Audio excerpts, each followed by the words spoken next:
ពិភពលោកនេះចងអៀតសម្រាប់រូបខ្ញុំណាស់ជួបតែស្នេហ៍បោកប្រាស់ខ្វល់ភាពស្មោះស្ម័គ្រពិតជីវិតជួបតែបញ្ហាស្នេហាស្មោះតែម្ខាងបានត្រឹមតែឈឺចាំខាត់វេលាខាត់ប្រាំងខ្ញុំមិនអាងអន់ចិត្ត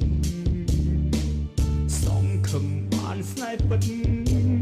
តែវោមិនឲ្យស្មោះវៃខ្ញុំបានត្រឹមគិតពេលចុងក្រោយវិញនោះគ្មានអ្នកស្មោះ